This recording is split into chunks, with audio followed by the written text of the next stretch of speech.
Hello, all my fellow patriots and you filthy leftist stalkers out there. Welcome back once again. My name is Angela Box. You're watching Angela's Soapbox, where I say what you are thinking. And I hope that everyone had a great week. I had kind of an insane week. I've had an insane couple of weeks personally with some family stuff, which is why videos this week and last week have been late. C'est la vie, that's life. If you're not subscribed to the channel, please go ahead and hit that subscribe button, hit the like button, share this video, piss off a liberal, and let's get down to it. Now, I always like to dedicate a sea turtle killing plastic straw to a filthy leftist, and this week's plastic straw can go to no other than Nancy Pelosi's Dentures. Hello, my name is Nancy Pelosi. I'm a brat. I'm going to rip up the State of the Union because I didn't get my way. Good luck, Nance. We'll get back to you later, but this one's for you, kiddo. Kiddo. The Wicked Witch of the West. This one's for you. All right, lots to talk about this week. And I was really chomping at the bit to get to this video because we've got a lot to talk about. Obviously, earlier in the week, the Iowa caucuses were the cluster heard round the world. Dear Democrats, the bell tolls for thee. I mean, these people want to run our country and, give binary and transgender and, non-binary women of color cabinet positions if they're Elizabeth Warren, but they can't run a caucus and they can't run a primary. But, as we saw 4 years ago, the Democrats are doing their level best to screw over Bernie Sanders, which I think is really funny because this is the election we need to have. We need a Trump versus Bernie. We need a radical socialist communist nut job, late-term abortion, open borders, high taxes, Green New Deal behemoth, climate change hysteria versus what President Trump has done. And I am not going to go through the list because we'll get to that when I talk about the State of the Union. But honestly, that's the election we need to have. But of course, because they want to screw over Bernie Sanders again, they waited for not 1, not 2, not 3, but 4 days to give us all the results. And here's a curious thing. This little app that the Democrats were using, produced by a group called, appropriately known as Shadow. And guess who Shadow, one of their financiers, is, of course, George Soros. And guess who else? Mayor Pete.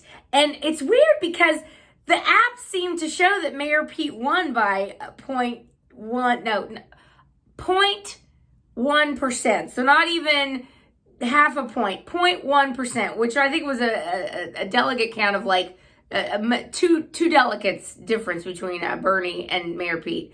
But I mean, that's not suspicious at all, is it? No, of course not. I think America really wants an egomaniacal 37-year-old failed mayor from South Bend, Indiana, who thinks because he married a guy that he's qualified to be president just for that reason alone. So if this is what the Democrats go with, oh, it's going to be so delicious.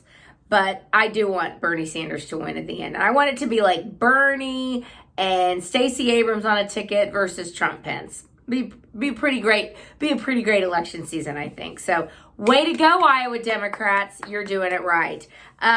Let's jump in next to what happened the day after the caucuses, which of course was Democrats' hell day. They had a really bad day on Tuesday, and then Wednesday they had to get up and they had to see President Trump be acquitted of these ridiculous charges that he was charged with, impeached on, which were not crimes. And, but leave it to one piece of garbage, so-called Republican, to just screw over Trump one more time. And of course, that would be Mitt Romney. Now, Mitt Romney, full disclosure, I completely stumped for him in 2012. I wanted him to beat Obama. And after the first debate, I was super psyched because it did seem like Mitt Romney was going to grow a pair and actually attack Obama on his abysmal record and the many failures of his administration and the many corrupt things that his administration had done that the press refused to cover. But alas, he's a wuss and he didn't do it.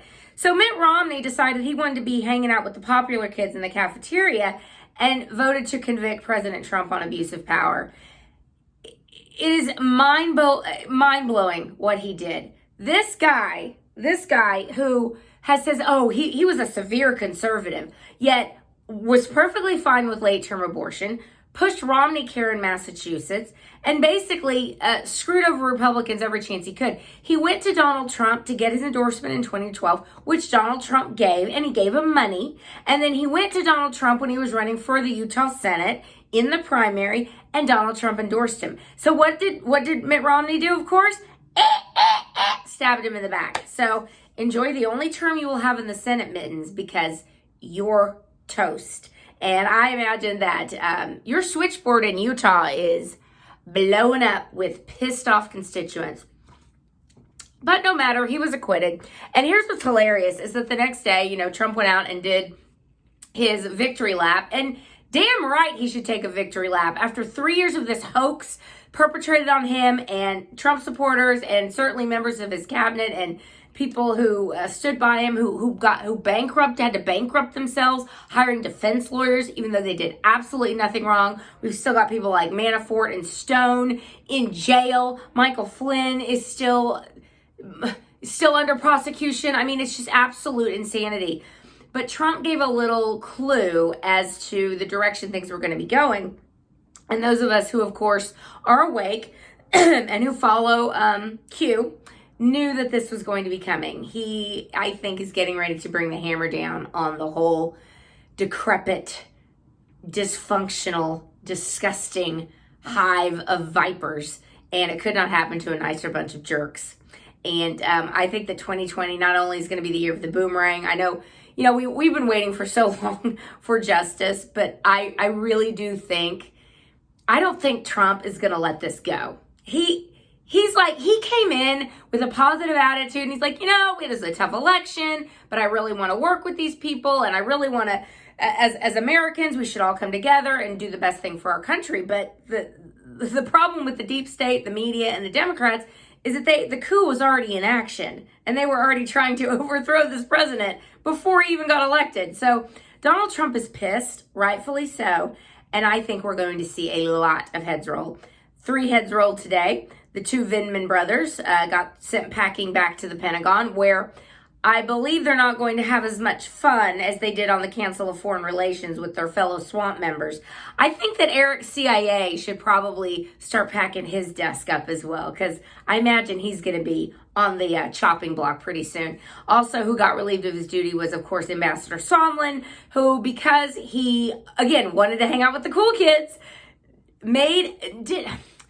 he misrepresented what President Trump said. He said, I assumed this. He didn't really say this. He didn't really say he wanted a quid pro quo, but I just made the assumption that he did, because here's the scary thing and here's the sad thing, is that in Washington, everyone is so corrupt on so many levels that he just assumed that President Trump was tying aid to investigations. Now, investigations are going to happen, but guess who's going to do them? Our Senate. And so Lindsey Graham better not drop the ball this time, and I don't think he will. Which brings me to the State of the Union. My goodness, I do my LED mask every night, and I'm sitting there with this thing on. I mean, you all have seen them on Instagram or Facebook, and your wives have them, or you're like, they look like psycho hockey mask killers. But it does wonder for the skin, ladies. You should get one. But anyway, I'm sitting there watching this thing, and at first it was just, accomplishment after accomplishment. Here's what I've done.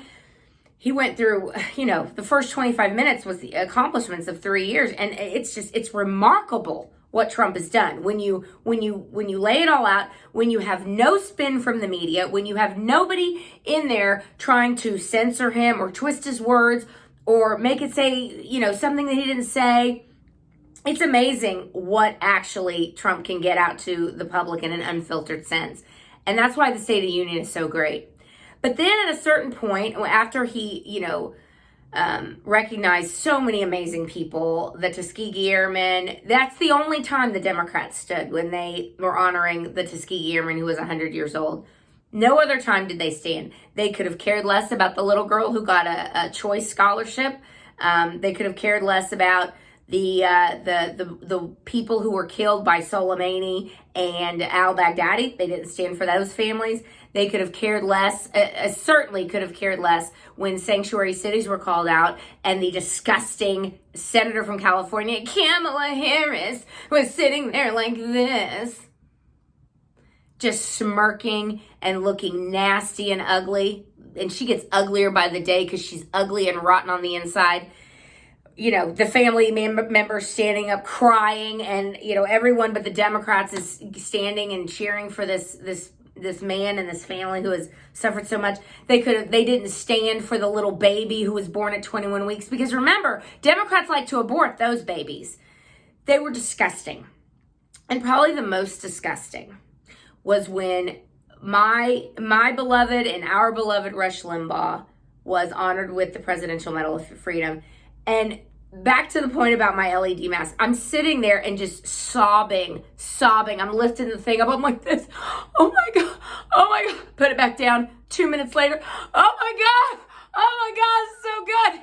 Like, I was like, yes. And then when they cut to Rush and he was visibly moved, he didn't have any idea this was going to happen. He knew he was going to get the Medal of Freedom, just not right then, right there. And it was really super emotional for me. And it kind of capped off what I wrote about this week, and I will link it down below. And normally I write about, I mock Democrats, or I call attention to their corruption or whatnot. But this week, on Monday, my boyfriend texted me at about 1:30. And I was actually in Ulta, which I go to quite frequently. It's an addiction. But anyway, he texted me. He said, Rush Limbaugh just announced he had cancer. And I remember it was like when my dad told me that he had pancreatic cancer. I remember the moment exactly. And I'll never forget that moment, because for millions and millions of us, Rush Limbaugh has not only been a voice of conservatism, a voice of reason, a voice of common sense, a humorous voice. He's been a companion for me for 30 years. And I know for those of us who've listened from the beginning, it was a huge gut punch to hear that. And I lost my father last year to pancreatic cancer. And, he's the mayor of Rioville. It doesn't look great. But there has been so many advances in cancer that I have been praying for Rush Limbaugh, and I add him to my prayers.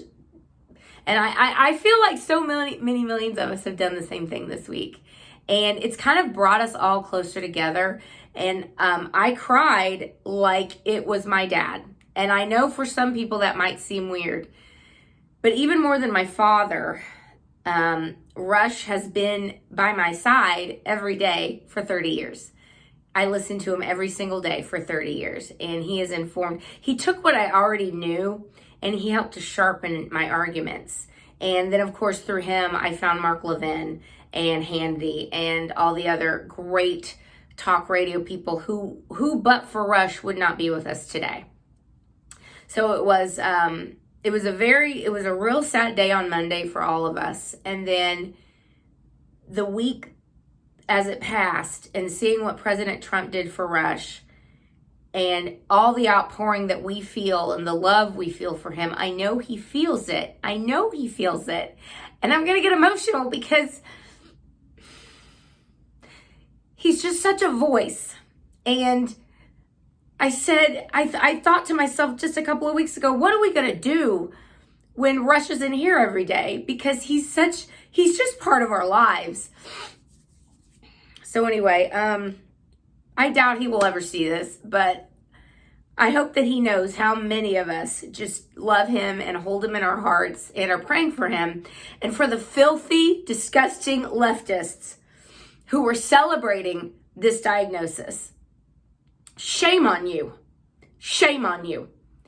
I would never do that to a liberal. I would never wish a painful illness on anybody.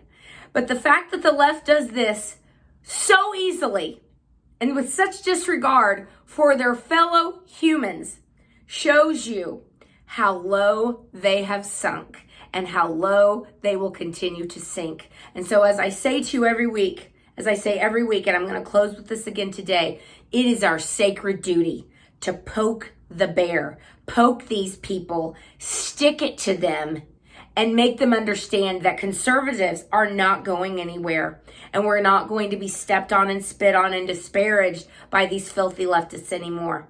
So whatever you do every day, with a smile on your face, stick it to the left. And I really do hope that everyone has a lovely weekend, great next week. Hopefully I will see you before Friday, God willing.